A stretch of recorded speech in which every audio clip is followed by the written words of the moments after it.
Hi everyone, Michael Cavacini here, and today I'd like to talk to you about Rob Zombie's Firefly Trilogy. In 2003, Rob Zombie made his writing and directing debut with the gritty horror film House of a Thousand Corpses.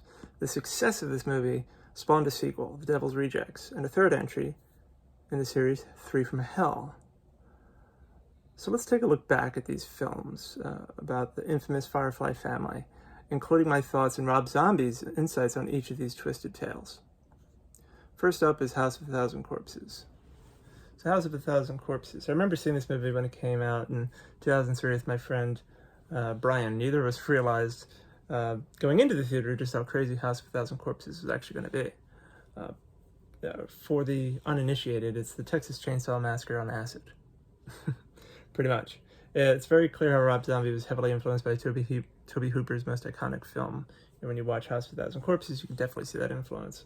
Like Texas Chainsaw Massacre, Zombie's debut movies set in the 1970s both feature a crazy family that likes to murder and mutilate people. And Chainsaw and House feature unsuspecting passers-by who get caught up in a crazy, nightmarish situation.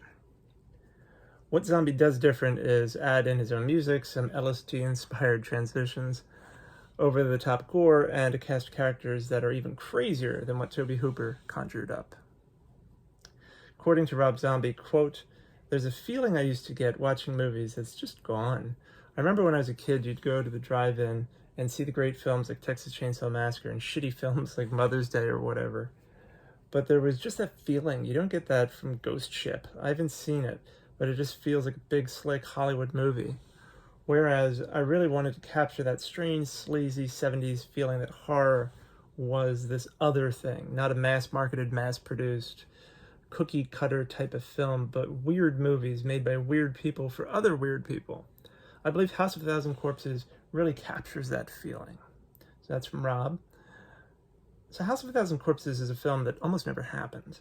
Universal responded positively to Rob's idea for the film, and it was in the can by 2000. However, the studio changed its mind after watching the movie. Zombie said that an executive told him, quote, "I can't in good conscience put out this movie," end quote. Naturally, he wasn't pleased with this development. However, rather than letting it beat him down, Rob reached out to other studios. MGM expressed interest and financed the final edits of the film, yet it backed out of the project as well.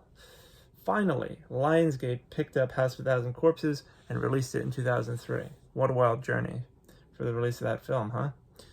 So at the time that I saw House of a Thousand Corpses, I don't think I fully appreciated it.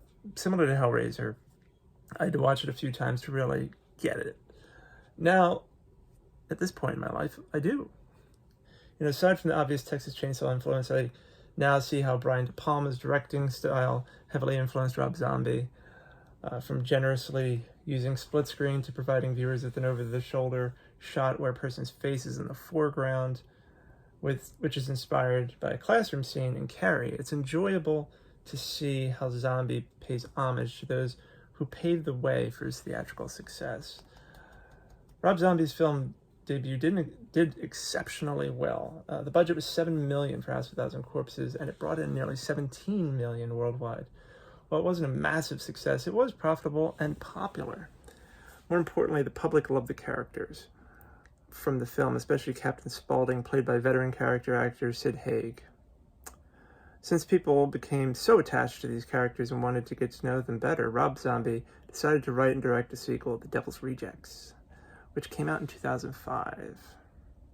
So many fans consider The Devil's Rejects to be Rob Zombie's best film, and rightfully so. It's the most focused out of everything he's done so far.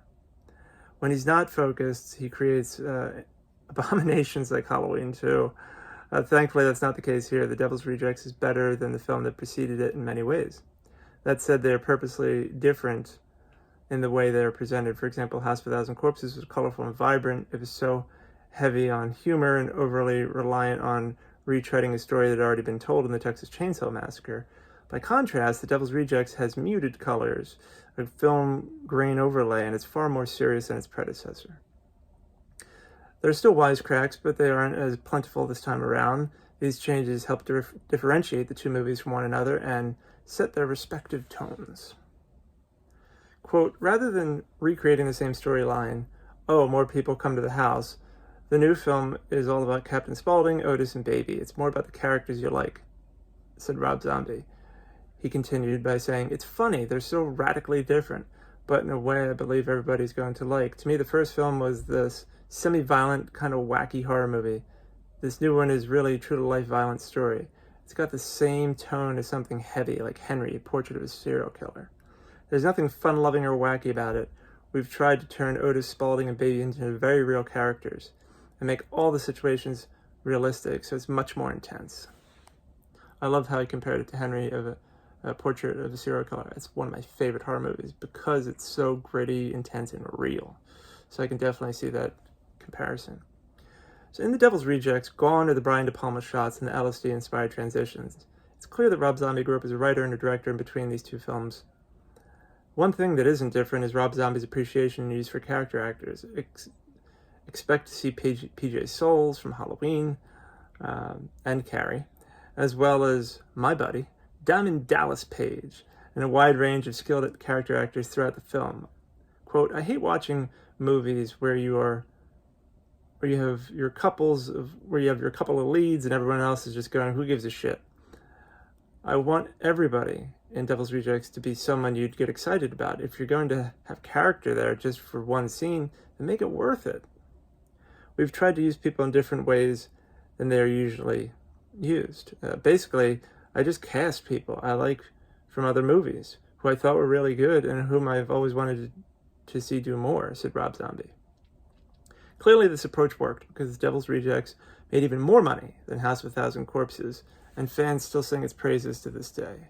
Just like House of a Thousand Corpses, The Devil's Rejects is as compelling now as it was when it was first released. Objectively, I think that it's superior to House of a Thousand Corpses. However, I enjoy both movies equally for their respective differences. Unfortunately, I can't say the same for the final film in the trilogy, 3 from Hell. So The Devil's Rejects had a great ending that concluded the Firefly family story. When talking about The Devil's Rejects, Rob Zombie said, quote, Lionsgate will probably make another of these films with or without me, and they have the right to do that. I just felt there was something I could do with this one, so I wanted to do it. This film does come to a conclusion that would make it hard for anyone to create a third one. Not that that has ever stopped anybody before. End quote. When asked at the time if he wanted to make a third movie about the Firefly family, Rob Zombie said, quote, I don't really want to because there's sort of a rule that says the first one is what it is, and many times you can make the second one better. The third one is always horrible. So this will be the last one, and the tears will flow, end quote. Famous last words, huh? Because here we are, and the third movie exists, right? And it's available to the masses. So unfortunately, 3 from Hell isn't good. At best, it's mediocre. The movie starts off in a promising way, but then it completely unravels to the point of boredom, which is one thing a horror movie should not be. It's really a shame because Rob Zombie wound up doing exactly what he said he shouldn't do. Make a horrible entry in what is otherwise an inspired and creative franchise. Quote, what inspired the 3 from Hell script was over the years those characters just existed as characters in the real world with action figures and t-shirts and posters and things. They kind of took on a weird life of their own. That was the inspiration for the movie, where I go, okay, 15 years later, these criminals at the fame they would have achieved, where does it go? They go from unknown rednecks to these sort of famous killers. And that kicked off the whole thing. It was based on the reality of what was happening with the actual characters in real life, said Rob Zombie. The problem with the premise outlined above by Rob is it's very similar to The Devil's Rejects. These characters are already well known in that movie for having committed the murders documented and referenced in House of a Thousand Corpses. You also run into the problem of explaining how all of them aren't dead. The Devil's Rejects ends with Captain Spaulding, Otis and Baby driving toward a barricade of cops, guns blazing. Before the credits hit, their already heavily damaged bodies get riddled with bullets by the police. Rob Zombie does his best to try and explain the beginning of 3 from Hell, how these characters survived, but it's more implausible when someone returning from the dead is a daytime, or it's more plausible when you're watching a daytime soap opera, not necessarily a horror movie. I guess unless you're watching Friday the 13th. The biggest problem with 3 from Hell is the absence of Sid Haig. Sid obviously passed away, and he was extremely ill when asked to take part in this project. He was only available to come in and film for one day, and after the first 10 minutes of the movie, he's never seen or heard from again, which is a shame. The script had to be entirely rewritten prior to shooting because of Sid's inability to get medically cleared to take part in the entire movie or even 50% of it. According to Rob Zombie, quote, "The movie is a living, breathing creature. It takes on its own life. It goes where it has to go. The biggest wild card was Richard Brake as Foxy. Because he came into the process so late, instantly, I have to quickly sandwich him between Sherry and Bill, who are returning to their clearly established characters. But quickly he found his place among the two.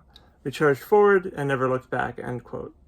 Three from Hell was originally supposed to be about Captain Spaulding, Otis, and Baby. As noted above, once it was clear that Sid Haig could barely participate in the movie, things changed dramatically. All of a sudden, there were only two from Hell, with the third one shoehorned in.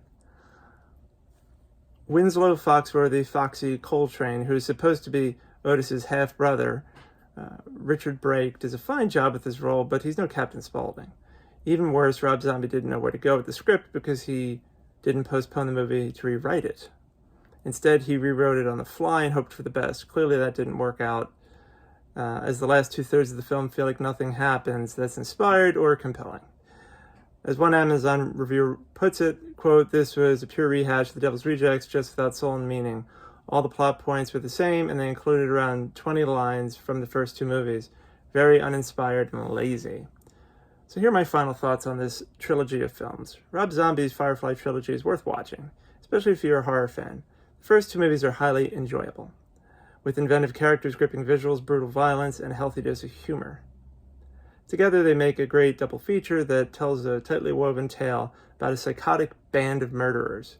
The third movie, Three from Hell, is an unnecessary sequel that tarnishes an otherwise top-notch series. That said, you should watch all three to comprehend the full scope of the Firefly family and be thankful that you're not related to them. What are your thoughts on these three movies? Which one's your favorite? For me, it's Devil's Rejects with House of a Thousand Corpses, number 2, and of course, Three from Hell is number 3. So down below, let me know your thoughts on all three films. Do you think the third one, Three from Hell, should have been made at all? If not, why? Feel free to voice your opinion below, and thanks so much for tuning in. Take care.